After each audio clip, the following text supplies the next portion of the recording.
Welcome to Bio 301, Human Sexuality, with me, your professor, Cynthia Anderson Sanchez. Today we're going to discuss sexuality throughout our world. So let's talk about sex. Sex can be a wonderful experience. It can help people bond.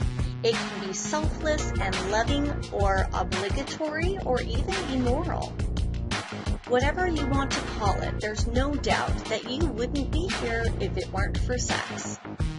Every culture is different, with different morals and different lifestyles.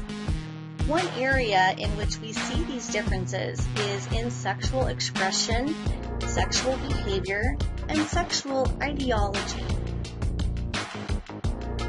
In ancient Egypt, the ancient Egyptians believed that the ebb and flow of the Nile River was caused by the ejaculate of the god of creation. The pharaohs then honored the god of creation with ritualistic masturbation, in which the ejaculate was deposited into the Nile River.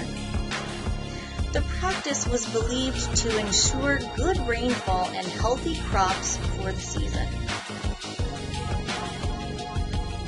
In Indonesia, a celebration called Pon takes place in which participants travel to a sacred mountain on the island of Java, and when they get there, they perform a ceremony of good luck and fortune through sex. Participants have to spend the night and have intercourse with someone other than their wife or husband. It is said that their wishes of good luck will only come true if they have sex with the same person at all 7 celebrations throughout the year. Ancient Greece was one of the most sexually prolific and accepting societies in history. Homosexuality was a regular social convention and was publicly embraced. However, ancient Greece's tolerances alone isn't what made their sexual culture bizarre. Sexual desire was not distinguished by the gender of two people, but rather by an active or passive role that each partner would play. The Deerhorn Murya tribe of India is a culture that practices something called Gulchul. In the practice of Gulchul, there is a festive mingling of teenage men and women, and they are taught songs and stories are told, and there is tribal dance and sexual intercourse. At night, they engage in ceremonial orgies and sexual romps. Girls drink a natural liquor as an herbal contraceptive to avoid pregnancy, and then choose different sexual partners every night. If the herbal drink doesn't work and a girl becomes pregnant, the entire village will adopt the baby, since no one knows for sure who the father is.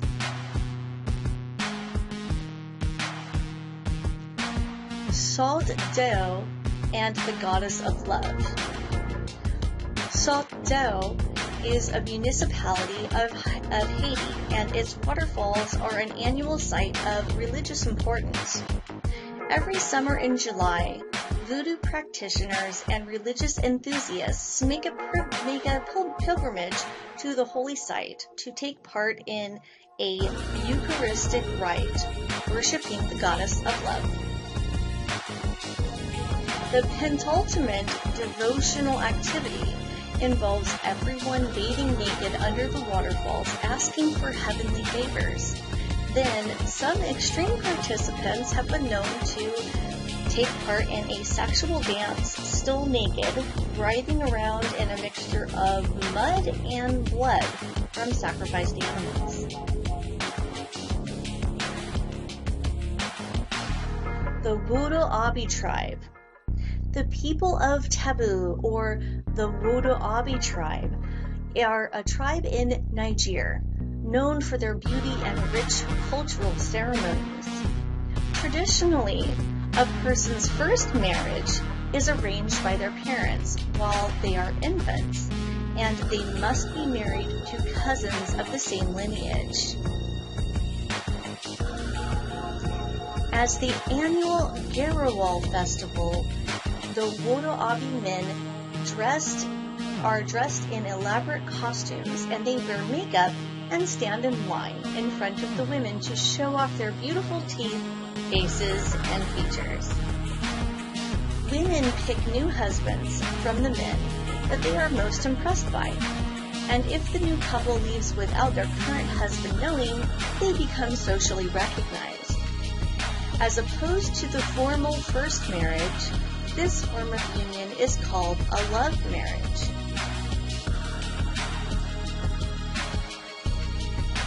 In the populated Himalayas, there is not much land available for farming and grazing, so families with more than one son would have to divide their land when each son starts their own family in order to provide for their families. However, this would mean providing less agriculture per family as well. So the solution to this is to find a single wife for all of the sons to share. In some Nepalese communities, many brothers might share a single wife. Anthropologists call this form of polyandrous societal practice fraternal polyandry, where a group of brothers share one wife. Apparently, the wife must be adept at scheduling time with each brother to keep jealousy from flaring up.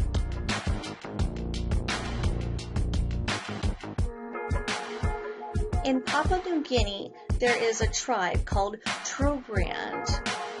The Trobrand tribe practices magic spells and passes them down through generations, often directing their spells to induce erotic feelings in their lover or to make a person beautiful. These beauty spells are chanted into coconut oil and then rubbed onto a person's skin.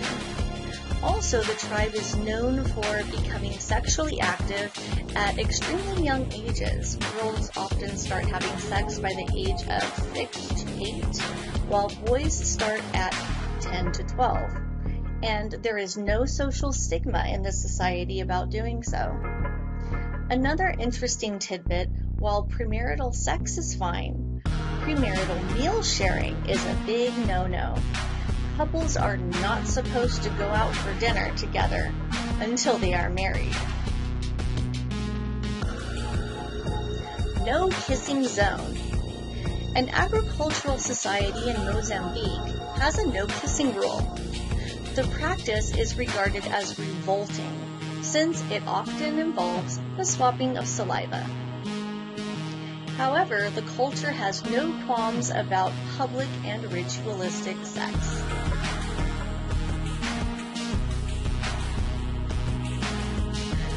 The Sambian tribe of Papua New Guinea has sexual practices that are even more extreme than their Trobriand neighbors.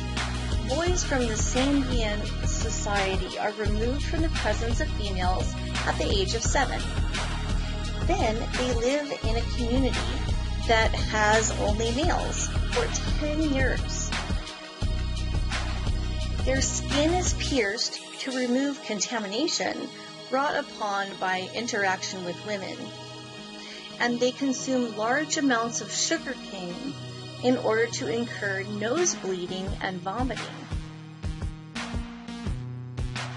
They then drink the semen of their elders to retain growth, strength, and sexual potency, and when they are reintroduced to society, they continue their nose bleeding habit to mirror their wives' menstrual cycle. Exchanging partners. People living in a specific Arctic region of North America and eastern Siberia have some strange practices in common. They believe by exchanging wives, they can change the individual's identity and confuse the evil spirits during a catastrophe. Each society interprets sexuality and sexual activity in different ways. Human sexuality can be understood as a part of social life of humans, governed by implied rules of behavior and the status quo. The socio-cultural context of society, which includes all social and cultural factors, from politics and religion to the mass media, not only creates social norms, but also places a major importance on the conformity to such norms. Norms dictate what is considered to be acceptable behavior. What is considered normal or acceptable in terms of sexual behavior is based on the norms or morals and values of a particular society.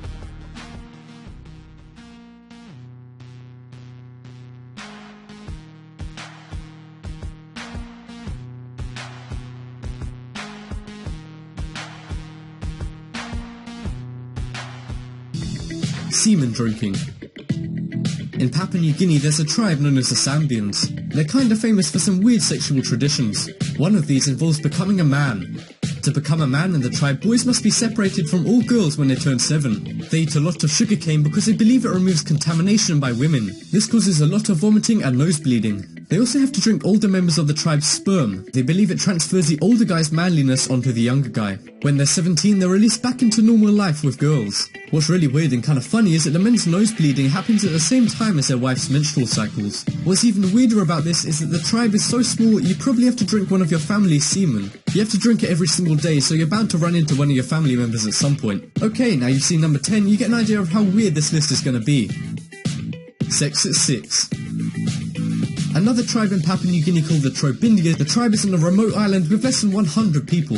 The kids in the tribe start having sex at age 6 for the girls and 10 for the boys. They face no criticism like they would in most communities. In fact, for some unknown reason, it's actually encouraged by the parents. Another weird thing is that when the kids are dating, the girls always have to be topless. This may sound good for you guys, but don't worry girls, boys have to be fully naked. The crazy thing is that despite being able to have sex at any age without scrutiny, you're not allowed to share food or even eat together before marriage. I think they need to sort out their priorities. Kids can literally have sex but not share a... Wait, what do tribes eat again? Oh yeah, come. Anyway, that's one horny tribe. Would you guys even want to have sex at that age? Accepted paedophilia. In ancient Greece, they had something called paiderastia, which basically translates to boy love. It means the same-sex relationship between an older man and a younger boy. So, basically paedophilia. It was actually really common in ancient Greece, and a lot of well-respected Greek people would do this. In ancient Greece, a young boy is only considered a man when they're able to grow a full beard. The older man in the relationship would educate, protect, and even act as a boy's role model. Some role model literally having sex with kids. Anyway, in exchange for that stuff, the boy would reward the man with his youth.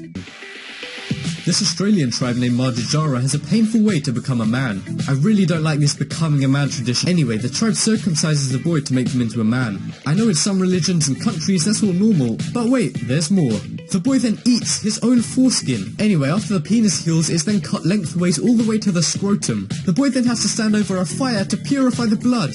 From then on, the boy will piss from the underside of his penis. You literally need to destroy what makes you a man to become a man. Wow, that's deep. Seriously though, I've seen saw mazes which aren't as bad as this. I wouldn't be surprised if they tried this out in the next Human Centipede. Sharing wives. A small community in the Himalayas called the Nepalese have a weird custom. Brothers share each other's wives. They do this because there's not much land for farming and they wouldn't get enough food if they all had their own families. The wife has a schedule for each brother she's with every day. The sharing causes the brothers to fight a lot, as you can imagine. This sometimes leads to bad violence and even death. How would it work if you guys tried to do this yourself? I really doubt the wife enjoys having up to 6 husbands. If they want to keep families small, why are people having 6 kids? I think these guys need to make a new system up. Public masturbation. In ancient Egypt, pharaohs would do a really weird sexual ritual, which is weird because they were seen as really prominent people. They would publicly masturbate to show their power. They even believed that God had created the river Nile with sperm. The tradition later became something even nastier. The pharaohs would masturbate into the River Nile to make sure there was always water in it. Even later on, other men were so inspired by this, a lot of regular Egyptian men would publicly masturbate. Damn, every single time you take your kids to school, you gotta check some guys and jacking off outside. I don't remember learning about this in history class. Temporary marriages. Muslims can be quite strict when it comes to relationships and sex. However, even today in Iran, wives are allowed to be married for a short amount of time. A lot of young couples use this if they want to have sex but they're not ready to get married yet. After signing a document saying how long they want to be married for, they can have sex for as long as they want in that time period. It seems to go against the point of a Muslim marriage being permanent. The temporary marriages come with a high price of around $200. They do this to stop people from constantly getting temporarily married just to have sex. I imagine some people go in there every single day. It was created in Iran and mainly done there, but a few other Middle Eastern countries also do this. Voodoo love. In Haiti, there's a city called Sault d'Eau known for its waterfalls. It can be a popular tourist area, but if you come here in July, you'll see something you may not want to see, or something you do want to see depending on the way you feel about it. Every July, voodoo believers come here to worship the goddess of love. The people get fully naked and run and crawl about in the mud. They also cut open sacrificed animals like cows and goats to get the blood into the river. You definitely need to watch out there. I'm gay. We all know that in the past, being gay was discriminated on way more than today. Unless you go to ancient Greece. The Greeks didn't have a concept of being gay or straight, they just liked whoever they liked. They didn't judge people on if they had sex with men or women, but they did judge you depending on if you were getting it or giving it. As you may have guessed, they had more respect for the people giving it, because it was associated with being masculine and a high social status. The person getting it would be associated with femininity and a low social status. So yeah, you could be gay, but just make sure you're not the one receiving, and you should be looked upon not just as normal, but actually a high social rank. I bet a lot of gay people right now are wishing they were in ancient Greece. Stealing wives. The Woidobi tribe from Niger is probably the world's most savage tribe. And when I say savage, I don't mean they cut open their penises or anything like that. I mean they literally steal each other's girls.